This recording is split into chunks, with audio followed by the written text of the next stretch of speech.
Tere, meie oleme Edilit, mina Hugo ja tema noa praegu vaatab aknast välja. Siis me räägime Killisaarest.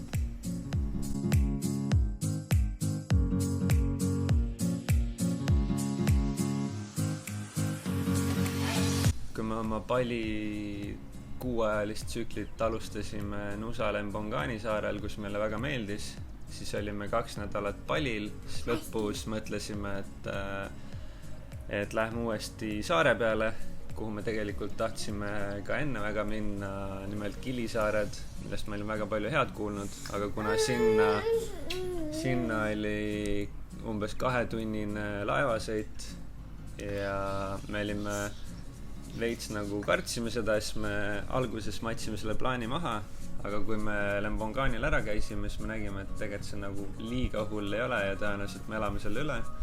Ehk siis me võtsime plaani peale Ubudit minna Killisaartele ja me lõpetasime Kili-Travangani saarel, mille valik sõltus puhtalt sellest, kuhu me normaalse ööbimiskoha saime. Et kuna nende kahega kuskil nii-öelda väikeses toas hakkama ei saa, siis me oleme upgrade inud oma kogu reisi private villade peale, kus on ka bassein, et me ei pea kiusama teisi inimesi oma veesõdade ja hüpetega, et on vähe rohkem vabadust. Eks me võtsime Kili-Travanganile oma villa, mis pildi peal tegelikult oli väiksem, kui ta reaalsuses oli. Reaalsuses ta oli umbes 2 korda suurem kui pildil, ehk siis läks hästi. Me ei teadnud, et hommikusöök on hinnas. Sellega oli omaette seikluseid, kuna need tüübid väga hästi inglise keelt ei osanud, sest nad seletasid, et peab nagu helistama hommikul või kirjutama. Siis ma kirjutasin neile midagi, nad ei vastanud ja ühesõnaga seal oli süke miskommunikatsiooni päris palju, aga iga hommik me hommikusöögi lõpuks kätte saime, nii et läks hästi. Päris hea hommikusöök oli. Viimased hommikul ei saanud näiteks, aga varsti saime. Lõpuks saime, jah. Võib-olla mainin seda, et Kilisaarele Ubudist siis kõigepealt saab 1,5 tundi bussiga ja 1,5 tundi siis paadiga ja just selle Travangani peale. Ning kui me tagasi tulime, siis me sõitsime 2 tundi vist selle paadiga ja pärast 2 tundi Kutasse või. Et eks siis tagasi tulek oli meil pikem. Ja kuna minnes me läksime otse Kili-Travangani peale, aga ära tulles me käisime ka Kili-Eirilt läbi ja Lombokilt läbi. Et põhimõtteliselt pilet sinna maksis sama palju kui Nusa Lembonganile, aga Nusa oli umbes 3 korda lähemal. Ehk siis huvitav. Siis meie villast on nii palju, et vesi oli meil soolane, kraanist tuli. Bassein oli soolane, ma arvan, et seal saarel ei olegi normaalset vett, mis nagu... Ainult joogivesi on. No joogivesi tuleb tünnist eraldi, aga see oli soolane ja Meres oli soolane, siis veel kraanis ja dušis oli ka ja basseinis. Ja tervet seda saart katab siis ühtlane moslemiraadio. Üks onu kadub terve saare läbi. Kuna, kuidas seda nimetatakse siis? Nad kutsuvad palvusele, see on mingi teatud mingil kelladel. Saarel oli veel ainult kassid ja hobuste tuktukid ja hobusega veati asju. See on näiteks puitu, igasuguseid asju ja veel ja seal olid kassid, siis veel väiksed kekod ja kilpkonnad vees. Ja lehmad. Moslemiasest veel, et see on kohati natuke häiriv, et oleks neil ainult üks mošee torn seal, aga neil on mitu neid kõlareid, ehk siis meie kodu lähedal oli ka üks, siis oli päris vali. Ja see käib ka öösel kella 5 ajal, nii mina ärkasin nagu iga öö selle peale üles, sest ma olen suht nõrga unega noahki tõttu, seega see oli väga häiriv minu meelest.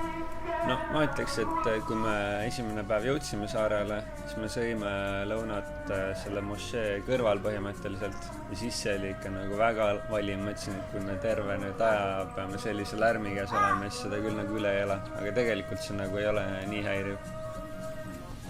No öösel see võiks olla nagu olemata. Aga lõpuks harjub sellega ära nii-öelda. Ühesõnaga sinna mereäärsesse piirkonda pigem ei soovita, kuna seal on see suur mošee ja seal on nagu palju kõvem see müra, kui me olime nagu saare keskel täpselt. Kas meil on koduloom või? Midagi meie villa... Kes meil elas meiega koos seal villas veel? Kass. Kassi beebi. Üks kassitud beebi. Ühesõnaga meil oli siis villa koos koduloomaga. Noh, ja meelest laua. No, kes seal on? Kes on seal? Kes on seal? See on Kiisu, mäu. Kiisu on. Koduloom. Siin on, meil on villa koos kassiga. Eile oli niimoodi, et läksime õhtul linna ja siis see kass tuli meiega kaasa, saatis meid poole tee peale linna ära ja siis pärast õhtul, kui tulime söömast, siis ta ootas meid seal samas kohas ja tuli meiega tagasi. Ja täna ma ei tea, kuidas ta siia sai. Ta on otsas tal. Tule, mis?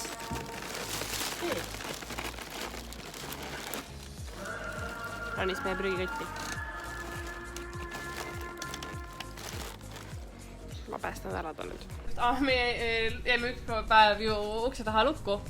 Jah, selle villa lukud olid üldse omamoodi. Kohe esimese hooga Hugo keeras WC luku niimoodi, et see võti ei keeranud enam, aga õnneks ukuks oli lahti, nii et keegi sinna sisse ei jäänud. Järgmisena läks välisuks niimoodi lukku, et enam lahti ei saanud. Issi peaks minema ja sinna aknast hoopis välja vetsu aknast. See oli päris naljakas seik meil jah seal õhtul, aga õnneks lõppes jälle õnnelikult, saime luku tööle, aga rohkem ei julgenud uksi nii-öelda lukku panna. Ja ühel öösel mina tundsin maavärinat ka, no ma ei tea, noh. See oli väga kummaline, just hakkas see mošee onukene vist karm, ei ta veel ei hakanud. Märkas ühest nahki pärast ja kuidagi olin seal nõrgas unes ja siis ma reaalselt nagu tundsin, et see maja nagu 2 korda järjest niimoodi nagu kergelt värises ja mingi suur raks käis ka. Siis ma kohe ütlesin Bertile, et kontrolli, meil on üks äpp, mis näitab neid maavärinaid läheduses, aga see on seadistatud meil mingi 4 või 5 magnituudi peale või? 5 ülespoole. Okei, 5 ülespoole, ehk siis suht suurte maavärinate peale või noh, suuremate, ütleme nii.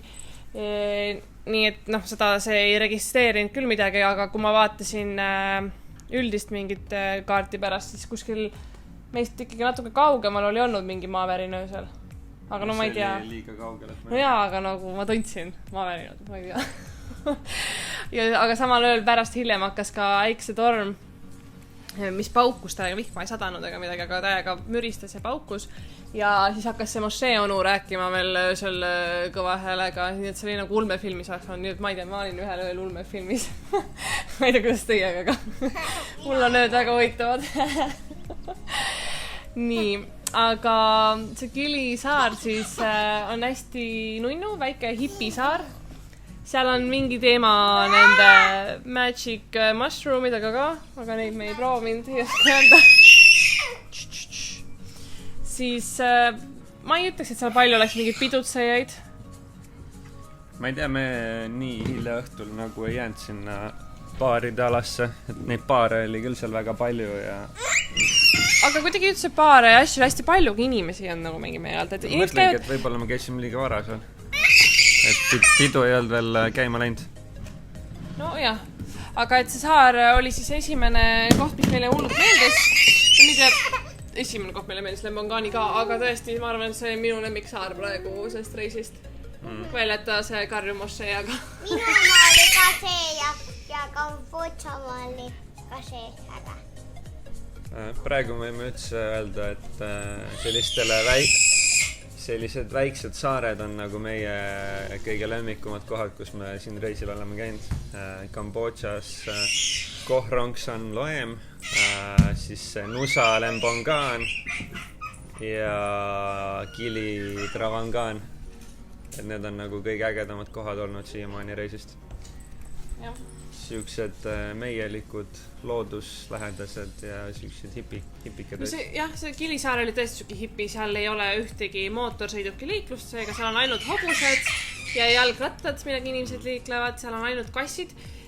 Koeri seal pole, ma arvan, see on hobuste pärast, ma ei tea, aga seal pole ühtegi koera päriselt ka ja kanad ja mingi paar lehma nägime, aga et siuke ja see on siuke ehe, et okei, see peatäna, mis seal sadama ääres on, see nagu on jah siuke, et on tipud on ka. Tee on nagu asfalt või tehtud, eks ole, aga muidu on siuke liivane kruusatee seal.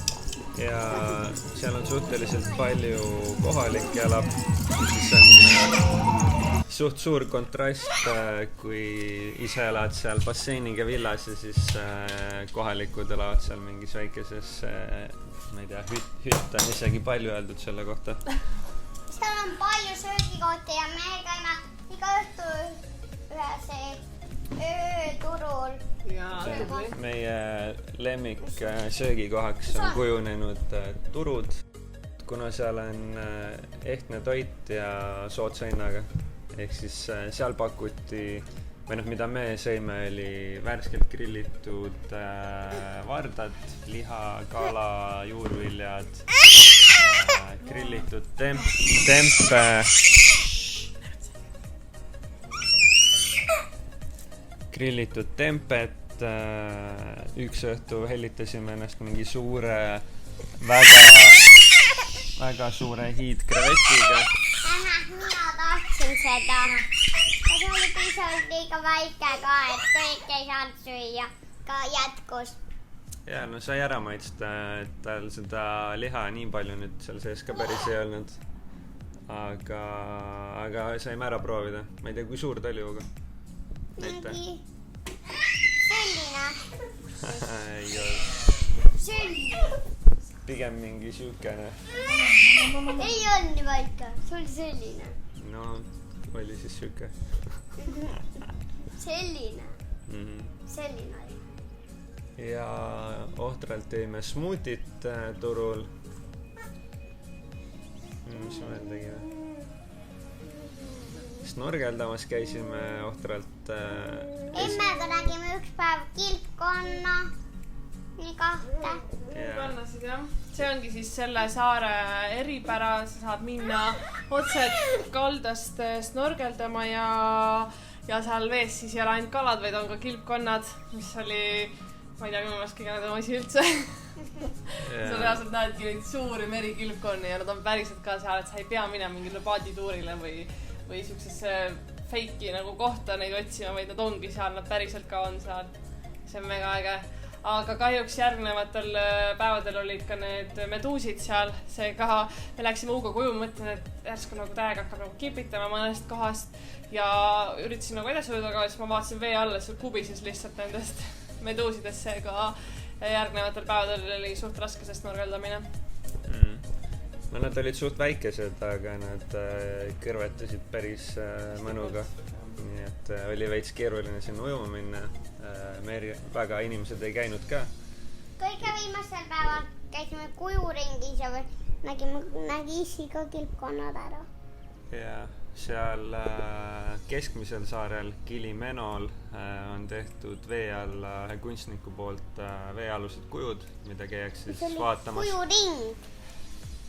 Ja me tahtsime minna vaatama seda. Mõtlesime, et me lähme lihtsalt paadiga teisele saarele ja ujume sealt kaldalt, snorgeldame, vaatame. Aga see paadi pilet teisele saarele oli nii kallis, et meil oli odavam võtta terve päeva, poole päeva snorgeldamistripp, kus me käisime seal kujude juures. Siis kilpkonni vaatamas. Kujude läheduses. Kilpkonnad olid ka lähedal meil. Ja käisime veel kilpkonni vaatamas ja siis ühes riffi peal kaluga ja Kilieri peal lõunat söömas. See oli väga äge snorgeldamise tripp, selles mõttes, et see kuju esiteks oli kihvt, et sa näedki vee all kuju, kunstinäitus vee all, jälle midagi täiesti uut, eks ole. Ja kui palju kalu seal oli, pluss meil oli paat siis selle klaasist põhjaga, mis oli ülihea, seda sai nende kaladega seal mängida, sest et väga palju kalu tuli sinna paadi alla täpselt niimoodi, see oli nagu see, oli seal täiega plätsedas nendega. Ja mis halvasti läks, oli see, et esimesel päeval me uputasime oma GoPro ära, kuna sealt mingi aku kaane vahelt lekkis vett ja rohkem ta tööle ei läinud, ehk siis uus veekindel GoPro, mis ei ole veekindel tegelikult. Mis peaks olema veekindel. Tegelikult me oleme seda enne ka kasutanud vee all, aga ma ei tea, mis tolles kohas juhtus. Kõik oli nagu normaalselt suletud, aga life happens. Ja siis me snorgeldamistripil ei saanud GoProga vägevaid kaadreid teha. Ja siis me enne seda ostsime ühe mingi gripkoti, kuhu telefon sisse panna, siis me tegime telefoniga mingisuguseid pilte seal vee all.